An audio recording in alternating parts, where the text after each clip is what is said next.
आपकी तो पीएम साहब से मीटिंग होती रहती है, आप पूछ लेते। नहीं, मैं अब ये बातें थोड़ी पूछूंगा। मैं तो अपने पैसे लेने आता हूं। मेरा तो 8,000 करोड़ लेके बैठे हैं आरडीएफ का पैसा। RDF rural development fund 5500 crore रुपया मंडियों का अपग्रेडेशन और मंडियों की जाती जो सड़कें हैं। फूटबॉल है पंजाब, 130 लाख मीट्रिक टन गेहूं देंगे हम अब अभी इसी महीने पूरे देश को। 200 लाख मीट्रिक टन चावल देंगे हम। मंडियां भी अपग्रेड करनी है, उसका पैसा रोक के बैठे हैं। पूरे देश की फूटबॉल है पंजाब। पंजाब पूरे देश को खाना खिलाता है, लेकिन हमारे साथ ऐसा करते रहोगे तो ये तो गलत बात है। हाँ, हम पंजाबी हैं, दिल के बहुत बड़े हैं। हम ये नहीं कहें कि हम कम कोई वहां गेहूं रोक लें या चावल रोक लें। हमारा पैसा तो दो जो हमारा हक बनता है। जीएसटी का हमारा पैसा नहीं देते, एनएचएम का हमारा पैसा नहीं देते। मतलब कारण वही कि सरकार क्यों नहीं है यहाँ पे। अब क्या करें भाई इसका यार, ये तो गलत है। विपक्ष के लोकतंत्र का मजा विपक्ष के साथ ही होता है, ठीक है ना। हम विपक्ष में बैठे, मैं 8 साल में पार्लियामेंट में विपक्ष की तरफ बैठा हूं। ये बीजेपी भी विपक्ष में रही है ना, बीजेपी भी विपक्ष का जो अपना दायित्वता निभाती रही है। अब क्यों चाहते हैं कि विपक्ष हो ही ना सामने, जो आता है फड़ के अंदर कर दो। ईडी, अर्निंग डिपार्टमेंट, ईडी कमाऊ बेटा है बीजेपी का। आप इलेक्ट्रिक बॉन्ड का वो निकालो रिकॉर्ड, 90% में पहले ईडी जाती है, 15 दिन बाद फिर इलेक्ट्रिक बॉन्ड आते हैं, फिर सीबीआई जाती है, 15 दिन वो बंदा 200 करोड़ का उसके बाद वो पैसे देता है इलेक्ट्रिक बॉन्ड के थ्रू। मतलब ये तो फिर डराने वाली बात होगी ना, हथियार की तरह यूज कर रहे हो। और व्यापारी नहीं है 2-3 के सिवा, सिर्फ 2-3 ही व्यापारी हैं देश में। उनको भी मौका दो यार, उनको भी काम करना है। आप विपक्ष को जेल में नहीं डालते? सुखपाल खेरा, आशु, कई मैं तो नाम पढ़ रहा था। पंजाब में आपकी पुलिस ने नहीं पकड़ा? कांग्रेस वाले, कांग्रेस आपने तो अपने साथियों को पकड़ लिया, कांग्रेस वालों को। वो मैं ऐसे नहीं पकड़ा कि किसी ने बोल दिया उसको अंदर कर दो, बाद में उसी से 55 करोड़ के इलेक्ट्रिक बॉन्ड ले लो। जो मैंने पकड़े हैं ना कांग्रेस का एक मिनिस्टर पकड़ा है, उसके घर से पैसे तो चलो मिले ही मिले, नोट गिनने वाली 2 मशीनें मिली हैं उसके घर से। आपके घर पे नोट गिनने वाली मशीनें हैं जी? तो नोट गिनने वाली मशीनें किसके घर पे होंगी? जिसके पास इतना पैसा आता होगा। अपने पब्लिक के पास तो नोट ही है नहीं। बिल्कुल सही बात कह रहे हैं।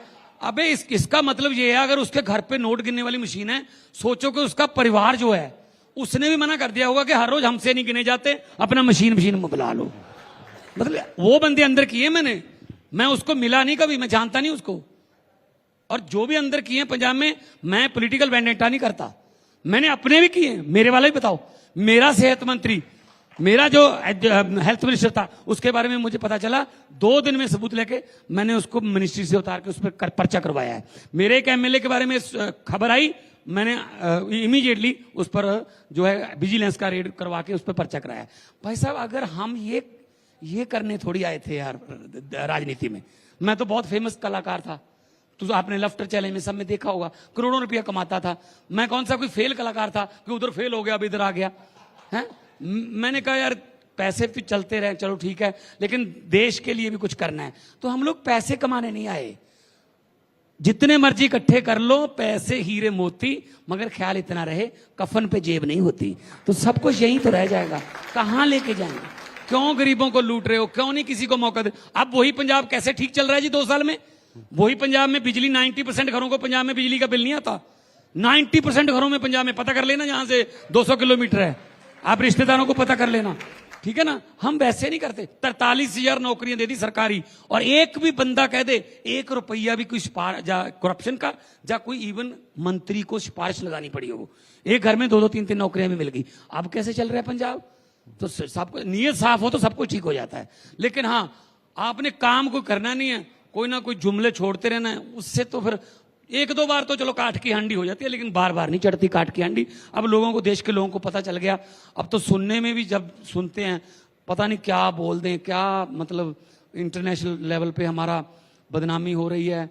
और 1-2 के सिवा आप किसी और को जानते हो? विदेश मंत्री जो है वो खुद कभी विदेश नहीं गया। देश वो तो लेने जाता है बस मोदी जी को, जा छोड़ने जाता है।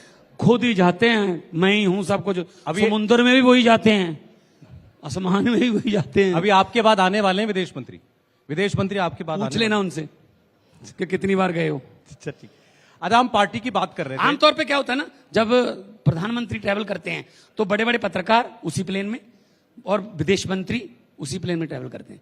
पूछ लेना जब आए कभी साथ में ट्रैवल किया है? साथ में तो जाते हैं ये दोस्त उनके, वो जहां उन्होंने काम शुरू करना होता वहां ले जाते हैं। मंगोलिया से हमारा क्या लेने देना भाई, उन्होंने मंगोलिया में काम करना था, हो गया काम उनका। अब जहां जहां प्रधानमंत्री गए हैं वहां वहां उनके दोस्तों के काम शुरू हो गए हैं। मैं झूठ नहीं बोल रहा, मैं सच बोल रहा हूं। भगत सिंह से डबल जिंदगी जी बैठे हूं। क्या लेना है हमने, देश के लिए काम कर रहे हैं यार। हमारा देश इतना मल्टी कल्चर देश है, हर एक गुलदस्ता है, हर फूल का अपना रंग है, हर फूल की अपनी सुगंध है। ये चाहते हैं एक ही रंग का गुलदस्ता हो, बस एक ही रंग का गुलदस्ता ज्यादा देर देखा नहीं जा सकता। तो हर रंग है, पंजाब का अपना रंग है, छत्तीसगढ़ का अपना रंग है, दिल्ली का अपना कल्चर है। चलने दो देश को। आप फेडरल में गवर्नमेंट आपकी है, प्रधानमंत्री मेरे भी आप ही हो, हैं, हम भी आपका सत्कार करते हैं, चुन के आए हो।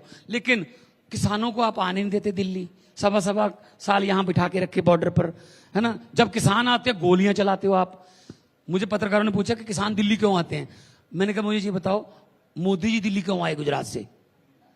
कहते जी जीत के आए हैं। मैंने कहा जब दिल्ली से देश चलता है, जो देश की समस्या होगी कहीं भी, वो लोग दिल्ली आएंगे ना समस्या लेके। तो अब दिल्ली नहीं आने थे। अब मैं किसानों को लाहौर भेजूं, फिर कहां भेजूं मैं उनको? नहीं, अब इधर तो आपने पहले लगा तो दी पहले तारें तो लगा दी, बंद कर दिया, आंसू गैस के गोले छोड़ रहे हैं, एक बच्चे की मौत हो गई। किसानों से जब फसल लेनी होती है तो कोई प्रॉब्लम नहीं, जब वो कह रहे हैं फसल के थोड़े भाव के बारे में बातचीत कर लो तो गोलियां। ऐसे कैसे चलेगा जी?